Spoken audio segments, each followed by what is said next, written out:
Hi అండి.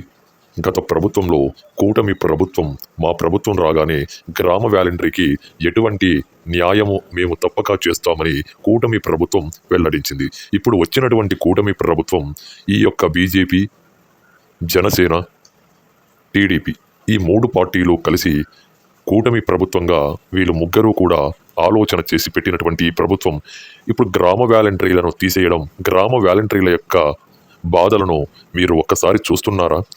ఏమండి చంద్రబాబు నాయుడు గారు, ఏమండి పవన్ కళ్యాణ్ గారు, ఏమండి నరేంద్ర మోడీ గారు, కొన్ని కుటుంబాలలో వాళ్ళ ఆర్థిక నేపథ్యం ద్వారా కూటమి ప్రభుత్వం 10,000 రూపాయలు పెంచుతాము అని ప్రజల ముందర మాటిచ్చిన చంద్రబాబు నాయుడు గారు ఇప్పుడు కూటమి ప్రభుత్వం 10,000 పోయింది.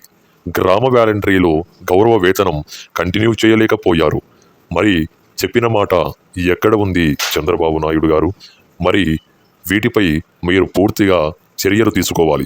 గ్రామ వాలంటరీలో ధర్నాలు చేస్తున్నా కూడా అసలు పట్టించుకోనటువంటి కూటమి ప్రభుత్వం, మరి ఈ కూటమి ప్రభుత్వాన్ని వీళ్ళు గ్రామ వాలంటరీలు ప్రశ్నిస్తూ ఉన్నా కూడా అసలు కూడా ఈ ప్రభుత్వం పట్టించుకోనటువంటి ప్రభుత్వంగా అందరికీ కూడా తెలిసిపోయింది.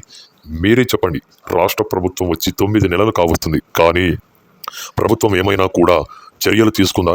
ఒక గ్యాస్, ఒక పెన్షన్ అనేది ప్రధానమైనటువంటి విషయం కాదు.